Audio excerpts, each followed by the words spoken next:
Hello student, how are you.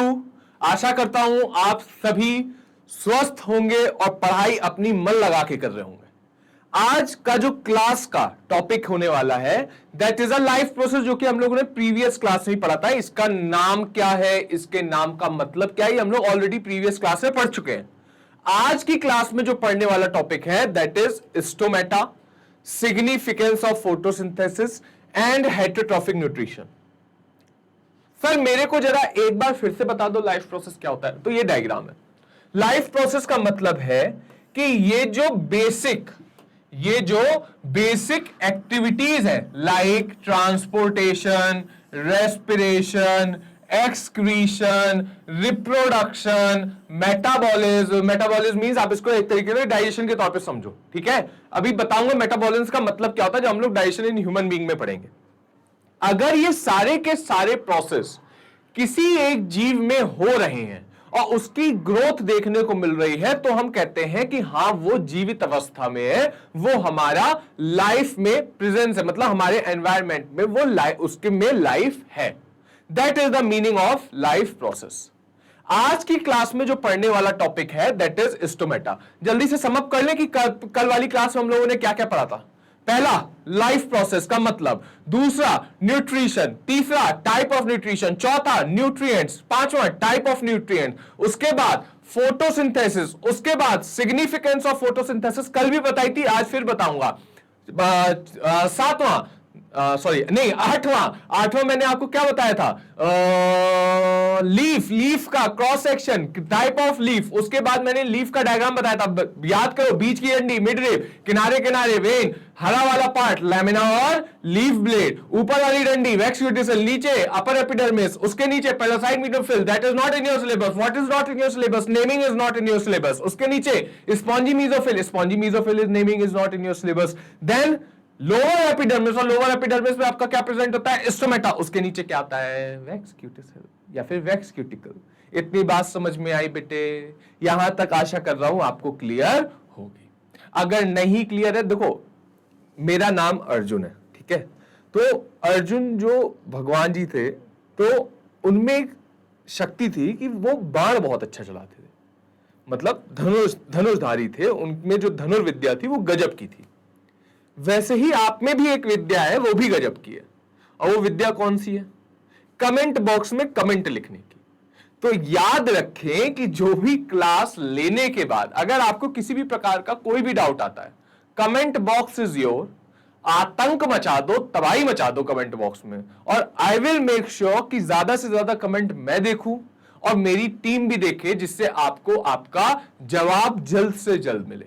Is that clear? So on that note, we will start today class. आज जो हम लोग पढ़ने वाले हैं that is basically स्टोमेटा। सबसे पहले हम स्टोमेटा के टॉपिक को समाप्त करेंगे, इसको अच्छे से देखेंगे कि ये भाई कौन सी खेत की मूली है। अगर मैं बात करूं कि आप कभी भी अपने माता पिता के साथ सुबह उठें, माता पिता को भी उठाएं, ऐसा होगा नहीं क्योंकि माता पिता आपको उठाते होंगे, और उनसे कहें चलिए जॉगिंग पे चलते हैं। कितने बजे? एट 4 o'clock और मे बी एट 5 o'clock, ठीक है।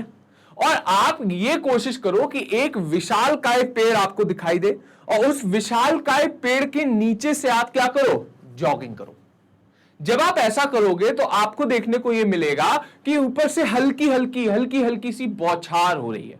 बौछार मींस वाटर ड्रॉपलेट्स गिर रहे हैं, हाँ या ना? It is because of stomata. अब ये स्टोमेटा होता क्या है सर? मैंने समझ लिया कि जो बारिश हो रही है उस पेड़ के नीचे, उसमें स्टोमेटा का हाथ है। या फिर अगर आप कभी भी ये देखो कि ऐसा आपने देखा हो कि भाई पेड़ के नीचे ही हमेशा ठंडक क्यों होती है? पेड़ के जो चारों तरफ का एरिया है उसमें गर्माहट क्यों होती है? अब मैं आपको चीजें बता रहा हूं। अब आप ऐसे समझो कि आई एम द ट्री, मैं क्या हूं? ट्री हूं। और मेरे ये जो कान है दैट इज मेरा ये जो हेड है, ये हेड है, दैट इज अ लीफ, ठीक है। आप ऐसे समझो that my head is a leaf and my whole body is a plant, ठीक है। अब मेरे जो फिंगर्स हैं उन्होंने वाटर को सक करना स्टार्ट किया। हम लोग स्ट्रॉ से खींचते ना, ऐसे ऐसे सक करना स्टार्ट करा और वो लीफ तक आया। लीफ तक आने के बाद वाटर क्या करेगा? अगर वाटर एक्सेस अमाउंट में है और वाटर का फ्लो मेरे को बना के रखना है, तो नीचे से अगर आएगा तो ऊपर से कहीं ना कहीं निकलेगा। तो कहीं ना कहीं में ये क्या आता है पार्ट, लीफ का। लीफ में होते हैं होल्स, मेरे इसमें भी होल है, यह भी होल है, ये भी होल है, ये भी होल है। तो आप ये समझिए कि that hole is basically a what, stomata. तो स्टोमेटा का काम क्या है, पानी जो एक्सेस अमाउंट में आ रहा है नीचे से ऊपर की ओर, उसको बाहर निकालना। हाँ या ना? आप कभी भी ऐसा गौर करो ना कि आप पापा की मोटरसाइकिल को धुल रहे हो, ठीक है, और पानी वहां से आ रहा है, लेकिन आपने थंब ऐसा लगा लिया कि पानी निकल ही नहीं रहा है, तो क्या वाटर का फ्लो बना रहेगा? नहीं। क्या हमारी पाइप सुरक्षित रहेगी? नहीं। अगर प्रेशर मैंने ज्यादा बना के रखा है तो वो पाइप की जो वाटर पाइप होगी वो बस्ट हो जाएगी, वो फट जाएगी। वैसे ही यहां पे भी हो सकता है। दैट्स व्हाई वाटर का फ्लो बना के रखना चाहिए, and that process is known as a transpiration. इस प्रोसेस को हम लोग किस नाम से संबोधित करते हैं बेटे? ट्रांसपिरेशन। इतनी बात समझ में आई? मैंने अभी आपको क्या बताया? मैंने अभी स्टोमेटा में कुछ नहीं बताया, मैंने सिर्फ और सिर्फ स्टोमेटा होता कहां पे ये बताया। कहां पे होता है? लीफ में होता है। अब लीफ में कहां पे होता है ये अभी हम लोग सीखेंगे, लेकिन अभी आप ये समझो कि स्टोमेटा कहां पे प्रेजेंट होता है? लीफ में होता है। इसका पहला काम, अभी दो काम होते हैं इसके, लेकिन अभी सिर्फ मैंने पहला काम बताया। पहला काम क्या होता है? वाटर के फ्लो को कंटिन्यूअसली बना के रखना, and that process is basically known as a transpiration. यहां तक आपको कोई भी दुविधा, शंका, परेशानी, समस्या नहीं होगी। इतनी बात क्लियर है? अपन बायो को फुल फील के साथ पढ़ेंगे। अगर इस बायो को फुल फील के साथ नहीं पढ़ा तो बायो बड़ी थोड़ी देर ऐसा लगेगा बड़ी टफ है, लेकिन फील, आप इमेजिनेशन करो ना भाई, हम अपन निकल रहे हैं ऐसे मौज में निकल रहा है, ठीक है, और निकलने के बाद ऊपर से पानी गिर रहा है, और कौन गिरा रहा है? पेड़ भाई साहब गिरा रहे हैं। पेड़ भाई साहब कैसे गिरा रहे हैं? जड़ें पानी को क्या कर रही है? फ्लू का मतलब क्या है? सक कर रही है, और सक करने के बाद वो पत्तियों से निकाल रही है। पत्तियों से कैसे निकलेंगे? जब पत्तियों में क्या होंगे? डक डक डक डक डक, इट मींस होल होंगे, और वो होल ही बेसिकली क्या है? आपके स्टोमेटा। तो पहला तो हमने जान लिया कि स्टोमेटा हमारा ट्रांसपिरेशन में हेल्प करता है। दूसरा भी तो जानेंगे कि स्टोमेटा किस चीज में और हेल्प करता है। तो स्टोमेटा बेसिकली आपका हेल्प करता है डिफ्यूजन में, और you can say that the exchange of gases. Exchange of gases का मतलब क्या है? आपको पता होगा कि स्टोमेटा, जैसे कि फॉर एग्जांपल आप ऐसे समझिए कि दैट इज अ स्टोमेटा। तो स्टोमेटा ने कार्बन डाइऑक्साइड को अंदर ले लिया। अब कार्बन डाइऑक्साइड तो हमारा पता है कि फोटोसिंथेसिस में यूज होता है, that is a very helpful. तो इस वजह से कार्बन डाइऑक्साइड को हमने इनहेल कर लिया। अब जो पेड़ के अंदर बनने वाला बाई प्रोडक्ट है फोटोसिंथेसिस रिएक्शन का, that is what? O2। That is what? O2। क्या ये प्लांट के लिए किसी भी तरीके से हेल्पफुल है? मेरे हिसाब से नहीं है। तो क्या ये प्लांट अपने पास रखेगा इस O2 को? कभी नहीं रखेगा। क्या कहेगा? ये प्लांट इसको O2 को बाहर की ओर निकाल रहा है। भैया कह दो अपने अपने रास्ते, अपने अपने रास्ते। या फिर वो नहीं कहते, एक गाना भी है,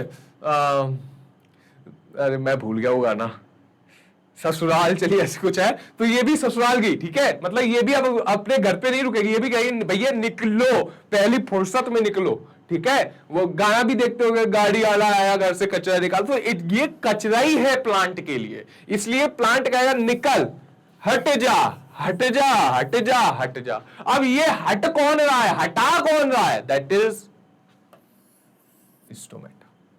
तो हमने जाना, क्या जाना? कि स्टोमेटा के दो काम, पहला काम ट्रांसपिरेशन, दूसरा काम एक्सचेंज ऑफ गैसेस। इतनी बात समझ में आ रही होगी, मैं आशा यही करता हूं। नहीं आ रही है, फिर से बोल रहा हूं, दैविक शक्तियों का यूज करें। एंड दैविक शक्तियां मींस आपके पास कौन सी है? That is a comment box. Okay, अब मैं आगे वाली स्लाइड पे जाता हूं। मैं आपको 1 मिनट का समय दे रहा हूं, 1 मिनट नहीं 10 सेकंड का समय दे रहा हूं, जल्दी से इसको रीड करो एक बार, जल्दी से।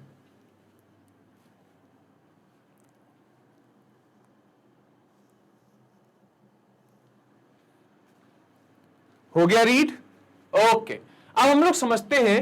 मैंने ऑलरेडी आपको समझा दिया है, बस मैं आपको रीड करवा रहा था कि आप जो मैंने समझाया है क्या आप उसको पकड़ पा रहे हो, क्या आप उसको ग्रहण कर पा रहे हो, आप ये समझ पा रहे हो कि ये है क्या चीज। ध्यान से देखिए, स्टोमेटा क्या है?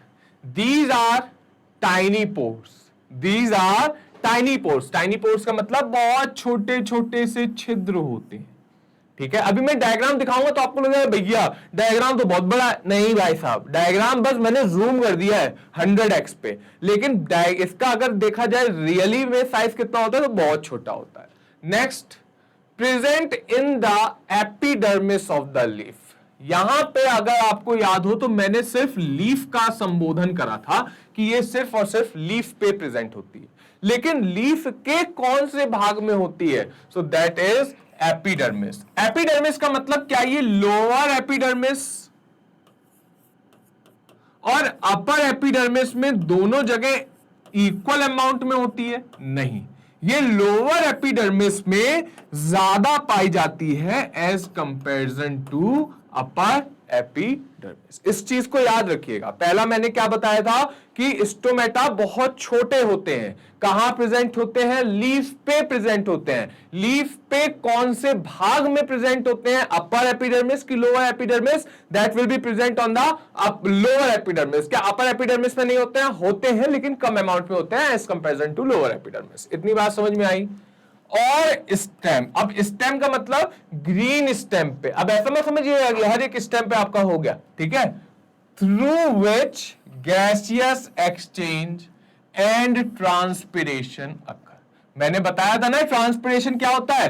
पानी को अंदर से बाहर निकालने की प्रक्रिया को ही हम लोग क्या कहते हैं? ट्रांसपिरेशन। और गैसेस एक्सचेंज तो हमारा करता ही है। अंदर क्या बन रहा है? O2। अगर O2 जब भी बनेगा तो प्लांट कौन सा गाना सुनेगा? गाड़ी वाला आया घर से कचरा निकाल, तो भाई साहब O2 तो उसके लिए कचरा ही है, हमारे लिए यूजफुल है। तो O2 वो बाहर निकालता, हम मजे से सांस लेते हैं। इतनी बात समझ में आई? आशा कर रहा हूं समझ में आ रही है। नहीं आ रही है फिर से बता रहा हूं, क्योंकि हनुमान जी को भी उनकी शक्तियों का याद दिलाना पड़ा था।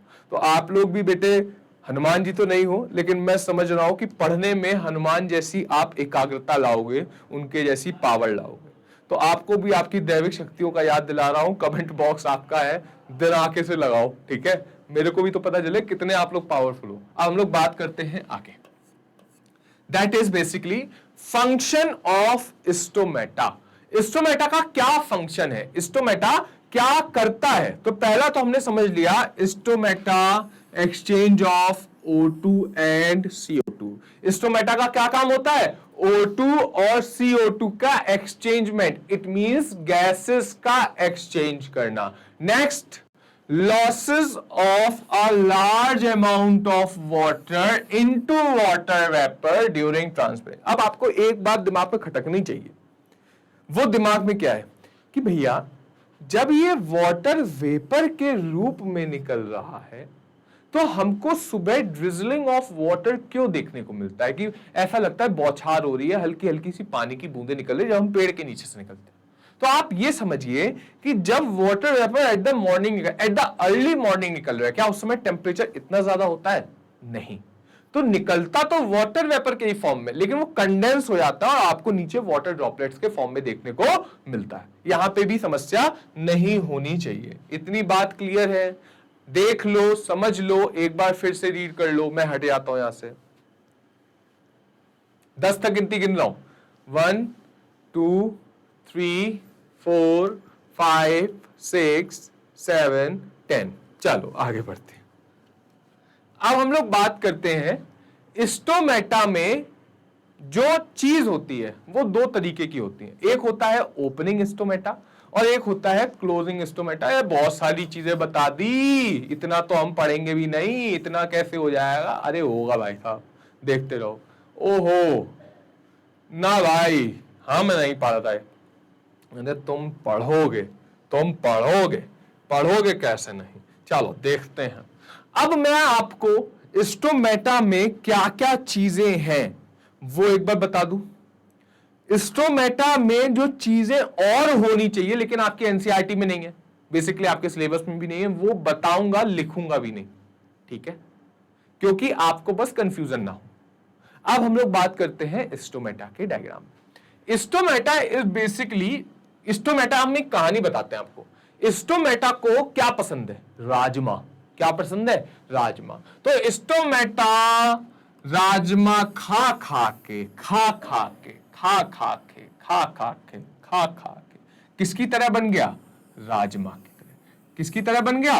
राजमा की तरह। So that is a stomata. और ये जो मैंने बनाए हैं दो चीजें, that is basically guard cell, जो कि अभी मैं लिखूंगा, ठीक है। गार्ड सेल के बाहर ऐसा कुछ शेप आपको देखने को मिलता है। बताऊंगा सारी चीजें, टेंशन ना लो।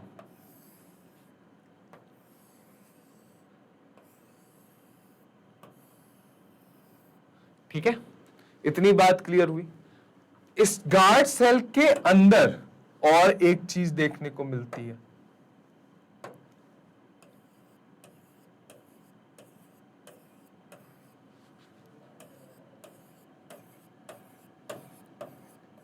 अब ध्यान से समझो, ये दोनों चीजें आपकी क्या हैं? जो येलो येलो पार्ट से मैंने बनाई हैं, ये दोनों चीजें आपकी क्या हैं?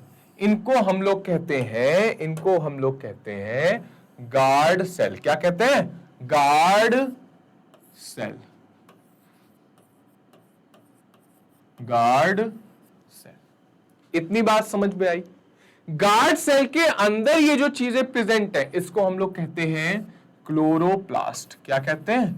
क्लोरोप्लास्ट। और बीच में ये जो छिद्र आपको दिख रहा है, that is basically known as a stomatal pore. और ये आपका कौन सा डायग्राम है? ये आपका है ओपनिंग स्टोमेटा, ओपन फॉर्म में जब होता है। ठीक है, क्यों ऐसा है? क्योंकि बीच से हवा आ भी सकती है और जा भी सकती है। CO2 आ भी सकता है, O2 निकल भी सकता है। बात समझ में आई कि नहीं? हाँ या ना बोलो। मैं फिर से दोहरा रहा हूं बात। ये आपका येलो वाला पार्ट क्या है? Guard cell. हरा वाला जो अंदर डॉट है वो क्या है? क्लोरोप्लास्ट। जो बाहर नहीं, जो बीच में छेद है वो वाला आपका क्या पार्ट है? Stomatal pore. क्या है? Stomatal pore. क्या है? Stomatal pore. क्या है? Stomatal pore. इतनी बात समझ में आ गई हो। अब मैं जो व्हाइट कलर की पेन से इंडिकेट कर रहा हूं, that is not in your NCERT, even not in your syllabus, लेकिन बस थोड़ा सा ज्ञान दिखाने के लिए आपको बताने की चेष्टा कर रहा हूं। पहला चीज, ये सेल है। कौन सा सेल है? Companion cell. इस सेल को हम लोग किस नाम से संबोधित करते हैं? Companion cell. जो बीच में आप ये देख रहे हो, पोर देख रहे हो, या फिर ये जो खाली जगह देख रहे हो जिससे गैसेस आ जा सकती हैं, इस गार्ड सेल के इधर साइड होता है इनर थिक वॉल। क्या होता है? Inner thick wall. क्या होता है? Inner thick wall. क्या होता है? Inner thick wall. ठीक है, बाहर होता है आउटर थिन वॉल। क्या होता है? Outer thin wall. क्या होता है? Outer thin wall. ठीक है, और ये जो सेल है कंपेनियन सेल, एज यूजुअल मैंने आपको बता दी। इतनी अब आपको चीजें और होती हैं, ये भी और भी बहुत सारी चीजें होती है, लेकिन बस मैं यहीं तक अभी ले जाऊंगा। अब जल्दी से हम लोग नेमिंग को एक बार फिर से समझते हैं कि क्या हम लोग नेमिंग दोबारा कर पा रहे हैं कि नहीं कर पा रहे हैं। और अगर नहीं कर पा रहे हैं तो अपने को फिर से सीखने की आवश्यकता है और अपन सीखेंगे। ठीक है, इतनी बात समझ में आ रही है? जल्दी जल्दी से फिर से करते हैं। भैया मिटर जाओ, भैया मिटर जाओ। ठीक है, अब जल्दी से हम लोग देखते हैं। मैं फिर से पूछ रहा हूं, जब मैं पूछ रहा हूं कमेंट बॉक्स में उंगलियां चल जानी चाहिए। ये येलो वाला पार्ट आपका क्या है? Guard cell. क्या है?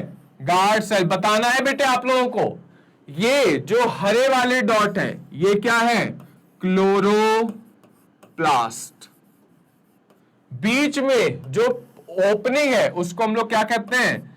Stomatal pore. इतनी बात समझ में आ गई होगी और यही तक है आपका। अब हम लोग स्लाइड पे वापस चलते हैं, आगे बढ़े तो आपने देखा opening and closing of stomatal pour. The opening and closing of stomatal पोर, मैंने क्या बताना है आपको, यहां पे अगर आप देखोगे कि ये जो स्टोमेटल, अब यार ये समझो ना, ये तो कॉमन सेंस वाली बात है, ये तो कॉमन सेंस वाली बात है। मेरा हाथ ऐसे है, ठीक है, अब अगर मेरे हाथ को बीच में से खुलना है, जैसे बीच में से खुलना है, तो खोलेगा कौन, मेरे फोर आर्म ही तो खोलेंगे, है ना। अगर हाथ कुछ ऐसा है और हाथ को अगर मेरे को खोलना है तो मेरे फोर आर्म ही तो, ये क्या, नहीं दिल विल नहीं बनाना है, क्या खोलेगा, कौन खोलेगा, तो मेरे फोर आर्म ही तो खोलेंगे, है ना।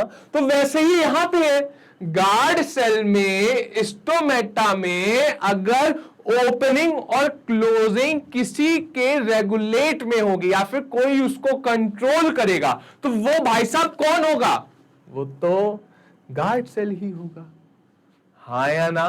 तो गार्ड सेल, अब आप ये समझो, अब आप ये फोरआर्म मत समझना, ये बेसिकली गार्ड सेल।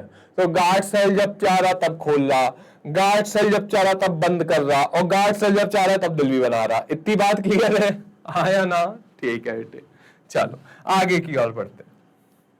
इतनी बात मेरे हिसाब से आपको समझ में आनी चाहिए और समझ में आ भी रही होगी। पहली चीज, the opening and closing of stomatal pore are controlled by the turgidity of cell, turgidity of guard cell. अब यहां पे एक वर्ड आया है turgidity, even that is not in your syllabus, लेकिन मैं सारे के सारे वर्डों को लेके चलूंगा जिससे आपको थोड़ा कॉन्सेप्ट भी पकड़ में चले। टर्जिडिटी क्यों बोला मैंने, क्योंकि यहां पे गार्ड सेल के ऊपर एक प्रेशर लगता है, that pressure is basically known as a turgor pressure, और उस प्रेशर की वजह से ही स्टोमेटा आपका ओपन होता है और स्टोमेटा आपका क्लोज होता है। अब इस प्रेशर के अंदर भी, गार्ड सेल के अंदर भी एक सेलुलोज फाइबर होते हैं जो कि उसको स्ट्रेच करते हैं और रिलीज करते हैं, जिसकी वजह से गार्ड सेल आपका ओपन होता है, क्लोज होता है। या फिर एक और प्रोसेस होता है, that process basically known as osmosis. क्या हमको इतना सारा पढ़ना है, नहीं पढ़ना है, हटा दो, बस इतना समझो कि ओपनिंग और क्लोजिंग किस पे डिपेंड है, गार्ड सेल पे, दैट इज इट। बात समझ में आई। The opening and the closing of stomata is depending on the guard cell, the opening and closing of stomata is depending on the guard cell. इतनी बात समझ में आ रही है माताओं बहनों, भैया, भैया भी बोल दिया मैंने, वरना गुस्सा मत होना, ऑफेंस मत हो जाना कि माताएं बहनें बोली हैं। इतनी बात क्लियर है, हाँ या ना। चलो आगे की ओर बढ़ते हैं। नेक्स्ट देखो, वही आ रही है, वही आ रहा है। When guard cell uptake water from the surrounding cell, they swollen up and become a turgid body which enlarge the pole. याद करो, अभी पिछली वाली लाइन में बोला है, वाटर को होल्ड कर लिया, गार्ड सेल सूज गया, और जब सूज गया तो बीच में होल कर दिया। अब आप समझो ना, जैसे कि मैं हूं, ठीक है, और अगर यहां पे अभी कोई उपस्थित नहीं है, वरना मैं आप एक भैया होते हैं उनको बुलाता लाइव क्लास में, ठीक है, कि एक भैया है, मैंने उनको ऐसे पकड़ा, वो भी मेरे साइज के, मैंने उनको ऐसे पकड़ा, ऐसे झप्पी दे दी बहुत टाइट, ठीक है, क्या बीच में कोई एयर निकलेगी, क्या बीच में से कुछ जाने की जगह भी होगी, नहीं होगी। क्यों नहीं होगी, हम भी पतले वो भी पतले, आपस में गले लगे, निकलने की जगह ही नहीं। अब मान लो, अब मैं इसको यहां पे ड्राइंग करके भी समझा देता हूं, एक इंसान ये है, ठीक है, और एक हैंडसम इंसान ये है। अब हैंडसम इंसान बोला है तो आप ये समझिएगा कि ये अर्जुन है, ये कोई एक्स इंसान है, ठीक है। अब अपन भाई गले मिल रहे हैं, क्या मिल रहे हैं, गले मिल रहे हैं। अब जब गले मिले तो बीच में क्या कोई स्पेस बचा जाने का, नहीं बचा। क्यों, क्योंकि पतले हैं, स्वेलन अप नहीं है। और अगर यहीं पे कोई एक मोटा इंसान हो, ठीक है, कोई एक मोटा इंसान हो और उससे कहा जाए दो मोटे इंसान हो, ठीक है, और इन दोनों को मिलाया जाए, तो भाई साहब सिर्फ इनका एक इतना ही पेट मिलेगा, बाकी सब जगह से एयर आ जा सकती है, हाँ या ना। वही चीज तो यहां पे भी हो रहा है। जब स्वेलन अप हो गया, आप ऐसे समझो, जब गार्ड सेल स्वेलन अप हो गया तो अब तो भाई साहब एयर भी जाएगी और वाटर भी निकलेगा, हाँ या ना। तो स्वेलन अप जब गार्ड सेल होगा तब स्टोमेटल पोर ओपन होंगे कि क्लोज होंगे, ओपन होंगे। क्या होंगे? ओपन होंगे। क्या होंगे? ओपन होंगे। क्या होंगे? ओपन होंगे। And when water is release they will become shrinked, चुसा हुआ आम। ठीक है, क्या होगा? चुसा हुआ आम फ्लैसिड सिचुएशन में आ जाएगा। उसको हम लोग क्या कहेंगे कि स्टोमेटा हमारा क्या हो गया? क्लोज हो गया। इतनी बात समझ में आ रही है कि नहीं आ रही है भाई साहब? जल्दी से बताओ। 10 सेकंड का टाइम है, नोट डाउन करो या फिर रीड करो। हाँ, कर लिया आप लोगों ने। अब हम लोग आगे बढ़ते हैं। यहां पे अगर आप देखोगे तो सिग्निफिकेंस ऑफ फोटोसिंथेसिस के बारे में बताया जा रहा है। सिग्निफिकेंस ऑफ फोटोसिंथेसिस में क्या क्या चीजें बोली जाएंगी? सिग्निफिकेंस ऑफ फोटोसिंथेसिस में क्या क्या चीजें बोली जाएंगी कि फोटोसिंथेसिस हमारा कहां पे यूज होता है। पहले अब मैं इसको रीड करूंगा, समझाऊंगा नहीं, क्योंकि आपको समझा चुका हूं। जिन भी बच्चों ने नहीं पढ़ा है लास्ट क्लास में देखो बेटे। Photosynthesis is the main way through which solar energy is made available for different living beings. कैसा कि solar energy different living beings के लिए। भाई साहब, सोलर एनर्जी जब फोटोसिंथेसिस कराती है उसी से ही तो खाना बनता है, उसी को लोग खाते हैं, लोगों को कोई और लोग खाते हैं, तभी तो वो फूड साइकिल बनती है कि नहीं बनती है। अगर फोटोसिंथेसिस ही ना हो तो क्या ये फूड साइकिल बन पाएगी? कभी नहीं बन पाएगी। Next, green plant are the main producer of the food in the ecosystem. All other organisms directly or indirectly depend on the green plant of the food.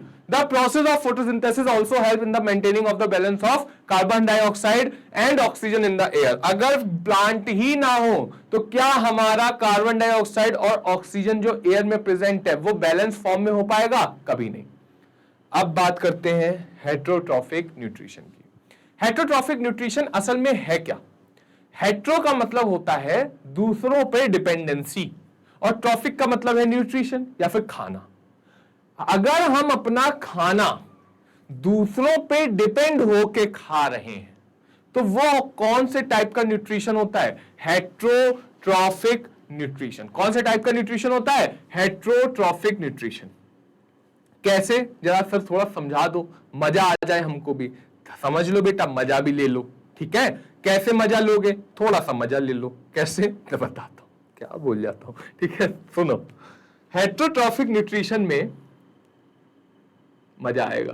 ठीक है, चलो। हेटेरोट्रॉफिक न्यूट्रिशन में मैं आपको बताने वाला हूं, जैसे कि फॉर एग्जांपल मैं अगर कहीं बाहर रह रहा हूं, जो कि रह रहा हूं, अपना खाना स्वयं बना रहा हूं, जो कि बना रहा हूं, और बड़े चाव से खा रहा हूं, जो कि खा रहा हूं, तो क्या आई एम ऑटोट्रॉफिक न्यूट्रिशन और दी हेटेरोट्रॉफिक न्यूट्रिशन? अब बच्चे कहेंगे हेटेरोट्रॉफिक न्यूट्रिशन, मैं कहूंगा पागल हो क्या? हेटेरोट्रॉफिक न्यूट्रिशन है, ऑटोट्रॉफिक है।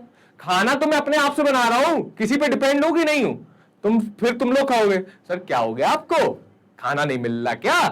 तुम कहोगे कि सर जो खाना आप ले रहे हो, मान लो गेहूं ले रहे हो, तो गेहूं बना कौन रहा है? प्लांट बना रहा है ना। अगर वो देगा ही नहीं तो बनाओगे क्या सर? खाओगे क्या सर? और मजे में क्या खाओगे सर? तो इस वजह से आप भी डायरेक्टली और इनडायरेक्टली किस पे डिपेंड हुए? प्लांट पे, हरे भरे पौधों पे। बात समझ में आई? हाँ सर आई।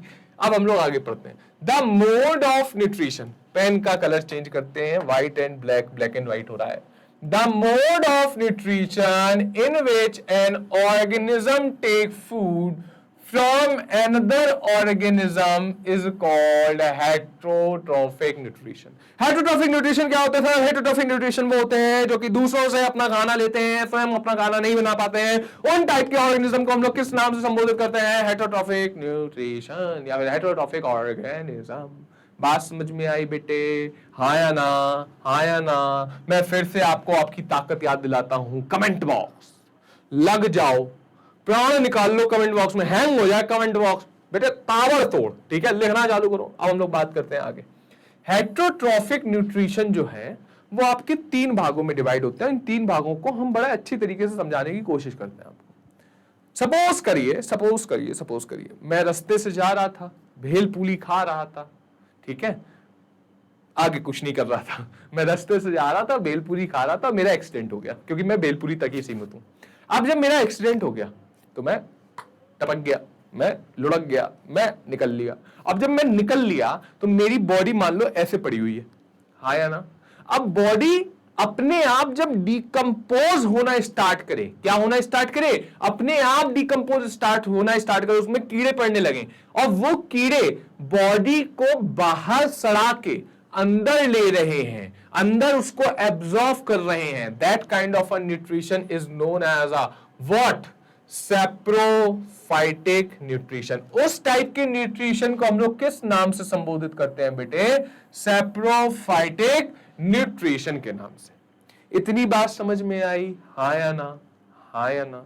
अब मानो बालों में खुजली मच रही है, खुजला रहा हूं, ठीक है, और मम्मी ने कहा आओ बेटे देखूं कैसे खुजली मच रही है, देखूं तो कि कौन बाल में घुसा पड़ा है। तो मम्मी ने लिया कंगा, उसको ऐसे ऐसे फेरना चालू करा और आपके बालों से निकले बहुत प्यारे प्यारे से, बहुत अच्छे अच्छे से जुएं, ठीक है। तो वो जुएं क्या काम कर रहे हैं, वो आपकी स्कैल्प में है, ब्लड पी रहे हैं या फिर कुछ भी खा रहे हैं या फिर स्किन को खा रहे हैं, ठीक है, लेकिन क्या वो आप लोगों को मार रहे हैं या फिर मेरे को मार रहे हैं, नहीं। और जब भी कोई ऑर्गेनिज्म दूसरे पे डिपेंड है लेकिन उसको मार नहीं रहा है, उसको किल नहीं कर रहा है, that kind of a organism is known as a what, और that kind of a nutrition is known as a what, parasitic nutrition. कितनी बात समझ में आई बेटे, हाँ या ना। आशा कर रहा हूं आप लोगों को ये सारी बातें समझ में आ रही होंगी। बीच में एक न्यूट्रिशन बचता है जिसको हम लोग कहते हैं होलोजोइक न्यूट्रिशन।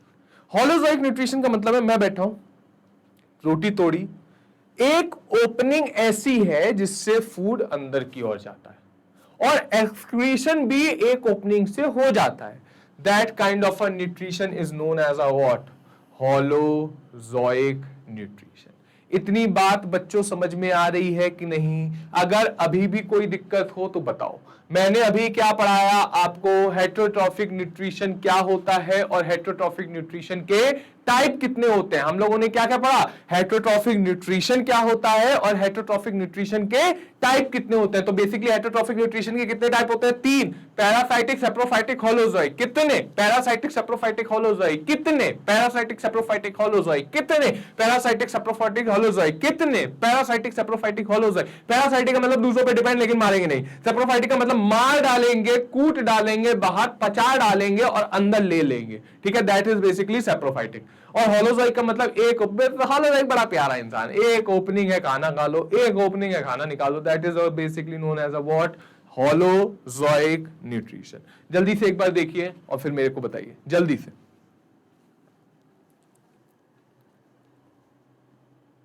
हो गया, हो गया, चलिए अब हम लोग बात करते हैं सेप्रोफाइटिक न्यूट्रिशन के बारे में कि सेप्रोफाइटिक न्यूट्रिशन क्या होते हैं। इन सेप्रोफाइट ऑलरेडी मैंने बता चुका, अब ध्यान से आप बात समझो। इन अब मैं इसको एक तरीके से और थोड़ा समझाने की कोशिश करता हूं। जैसे मैं हूं, अब मैं छोले भटूरे खा रहा हूं मान लो, ठीक है, क्या खा रहा हूं, छोले भटूरे। तो मैंने छोला लिया, भटूरा लिया, प्याज लिया, चटनी ली और खा लिया। तो वो पच कहां रहा है, अंदर पच रहा है। लेकिन अगर मैंने उस छोले भटूरे को बाहर निकाला और अपने पेट में हाथ डाल के जितने भी डाइजेस्टिव जूस है उनको बाहर निकाला और आप बाहर उसको मिलाया, ठीक है, और मैंने कहा बाहर मेरी आंखों के आगे डाइजेस्ट हो, बात समझ में आ रहा है? मतलब मैं फूड जो डाइजेस्टिव जूस होते हैं उसको बाहर निकाल रहा हूं, कह रहा हूं अब भाई इसको डाइजेस्ट कर ले। और जब वो डाइजेस्ट हो गया, इट मींस जब वो सिंपलेस्ट फॉर्म में टूट गया, मैंने उसको क्या कर दिया, एब्जॉर्ब कर लिया। That kind of a nutrition is basically known as what, saprophytic nutrition. अब हम लोग इसको रीड करते हैं। In saprophytic nutrition, the organism secrete the digestive enzymes on the food। मतलब क्या है, हम फूड पे डाइजेस्टिव एंजाइम को क्या करते हैं, सिक्रीट करते हैं। अब फूड डजंट मैटर कुछ भी हो, ठीक है। Next, the food is digested while it still to be ingested. मतलब क्या है कि जब हम वो खाना एब्जॉर्ब कर रहे हैं उससे पहले ही हमने उस खाने को क्या करवा दिया, डाइजेस्ट करवा दिया। इंजेस्ट करने से पहले ही डाइजेस्ट हो रखा है। The digested food is then ingested by the organism. All the decomposers follow saprophytic nutrition. Some insect like houseflies, yeast, fungus are also mode of the nutrition or also this mode of the nutrition। अब आपको एक बात समझनी है, क्या समझनी है, ये एग्जाम्पल लर्न कर लेने। डेफिनेशन तो इंपॉर्टेंट है ही, लेकिन डेफिनेशन से ज्यादा भी एक चीज इंपॉर्टेंट है, that is the example. Bread mould भी आता है, ब्रेड मोल्ड भी बेसिकली एक तरीके का फंगस ही होता है, that is in the category of a saprophytic nutrition. इतनी बात समझ में आ रही होगी, अपेक्षा यही करूंगा आपसे। जल्दी से अब एक बार एक एक लाइन को समझने की कोशिश करो, जल्दी से, जल्दी करो, जल्दी। मैं फिर से रीड कर रहा हूं। In saprophytic nutrition, the organism secrete the digestive juices on the food। मतलब क्या है कि ऑर्गेनिज्म फूड पे डाइजेस्टिव जूसेस को क्या करते हैं, सिक्रीट करते हैं। The food is digested while it is still in to be ingested. मतलब क्या है, जब वो अभी अंदर लिया नहीं गया है, लेकिन उससे पहले ही हमने उसको डाइजेस्टिव जूसेस से मिलवा दिया है। The digested food is then ingested by the organism. तब जाके हम उस डाइजेस्टिव फूड को अंदर की ओर लेते हैं। और ये कौन कौन फॉलो करता है, insect like house fly, yeast, fungus are follow this mode of nutrition. इतनी बात समझ में आ रही होगी। आगे की ओर बढ़ते हैं। हम लोग बात करते हैं अब होलोजोइक को, और हम समझते हैं कि अभी हम होलोजोइक पे ना जाएं, सबसे पहले हम जाएंगे आपका किस पे, पैरासाइटिक पे। पैरासाइटिक को समझते हैं। The organism which live inside और the outside of the organism. मतलब क्या है, अब आप ये मत समझिएगा कि अगर मैंने लाइस का एग्जांपल दे दिया है या फिर टिक्स का एग्जांपल दे दिया है तो इसका मतलब ये है कि वो सिर्फ आउटसाइड ऑफ द बॉडी होगी। नहीं, कुछ ऑर्गेनिज्म ऐसे भी होते हैं जो कि इनसाइड ऑफ द ऑर्गेनिज्म होते हैं, इनसाइड ऑफ द होस्ट होते हैं, ठीक है, और वो अंदर से उसको थोड़ा थोड़ा थोड़ा थोड़ा थोड़ा थोड़ा खाते हैं, मारते नहीं है। उस टाइप की न्यूट्रिशन को हम लोग किस टाइप में लाते हैं, parasitic nutrition. Like Cuscuta and ticks. Cuscuta क्या है, कसकटा मींस एक पौधा होता है जिसकी बेल होती है, और वो बेल को किसी को सहारा, जैसे मेरे घर पे मनी प्लांट लगा है। अब मनी प्लांट को अगर ग्रो होना है तो मनी प्लांट अपने आप में इतना स्ट्रांग नहीं होता है कि वो सीधे ऊपर चढ़ता जाए, तो मैंने उसको एक रस्सी से बांध रखा है, तो वो ऐसे ऐसे ऐसे ऐसे ऐसे ऐसे उस पर ग्रो होने लगता है। बात समझ में आया? तो हमको किसी की सहारे की आवश्यकता पड़े, that basically is parasitic nutrition. और कसकटा का दूसरा नाम क्या होता है बेटे, अमरबेल। क्या नाम होता है, अंबरबेल। क्या होता है, अंबरबेल, या फिर अमरबेल भी लोग बोल देते हैं, लेकिन अंबरबेल होता है। और टिक। बात समझ में आया? इतनी बात आप लोगों को क्लियर होनी चाहिए, और मैं अपेक्षा कर रहा हूं कि आप लोगों को होगी, आशा कर रहा हूं होगी। होलोजोइक बहुत आसान है, इसको मैं समझाऊंगा, बस डेफिनेशन एक बार बोल दे रहा हूं, आप लोग समझिए। In holozoic nutrition the digestion happens inside the body of the organism after the food is ingested. मतलब जब हम खाना अंदर ले रहे हैं तभी वो डाइजेशन का प्रोसेस चालू हो रहा है। Most of the animal follow this mode of nutrition like human being and amoeba. और अमीबा के बारे में अभी हम लेटर ऑन स्लाइड में देखेंगे। यहां तक आप लोगों को कोई भी दिक्कत नहीं होगी, जल्दी से एक बार देख डालिए, जल्दी से देखिए। हां, तो अब आपने ये सारी चीजें समझ ली ना कि होलोजोइक क्या होता है और पैरासाइटिक क्या होता है।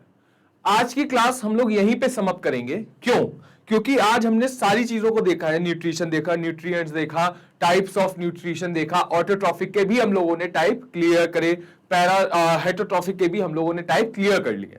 तो आज की क्लास में बहुत सारी चीजें आप ऑलरेडी ले चुके हैं। तो अब मैं जो अमीबा वाला लेक्चर है वो लेटर ऑन क्लास में आएगा, इट मींस नेक्स्ट क्लास में आएगा, ठीक है। अब आपको काम क्या करना है, सबसे पहला काम जितना भी मैंने आपको करवा दिया है, आपकी ड्यूटी बनेगी कि आप उसको रिवाइज करें, and if you are facing any kind of a doubt आप निसंकोच मेरे को बताएं। चलिए, अब आप यहां पे ये देखेंगे कि ये मैग्नेट ब्रेन का आपको पेज देखने को मिलेगा। इसमें first of all on your right hand side अगर आप देखेंगे तो यहां पे कई सारे कोर्सेज आपको दिखाई देंगे, जिसमें कि CBSE board, English medium, Hindi medium भी है, यूपी बोर्ड भी है, बिहार बोर्ड भी है, एमपी बोर्ड भी है, और साथ साथ कुछ कंपटीशन के भी दिए गए हैं, that is UET, NTSC, olympiad and spoken English. अगर आप लोग पैसे बचाने में विश्वास रखते हैं, या फिर जो बहुमूल्य धन होता है आपके माता पिता का, उसको सेव करने में जरा भी आप लोग विश्वास रखते हैं, तो निसंकोच आप लोग यहां से आके अपनी पढ़ाई को स्टार्ट कर सकते हैं। क्या सिर्फ लेक्चर मिलेंगे सर? नहीं, और भी चीजें हैं, जैसे कि आपको मिलेगा ई बुक। इट मींस आपको कोई अदर बुक परचेज करने की भी आवश्यकता नहीं है, और उसके साथ साथ आपको मिलेगा ई नोट्स। एंड अगर आप लोग ये चाहते हैं कि आप नोटिफिकेशन अच्छे से देख पाए या फिर नोटिफिकेशन आपको तुरंत की तुरंत मिल जाए, so you need to follow all these channel like YouTube, Facebook, Instagram, Twitter and Telegram. इसके लिंक कहां मिलेंगे? In the description box. I hope आपको सारी चीजें क्लियर होंगी। So this is it from my side. Bye bye, take care.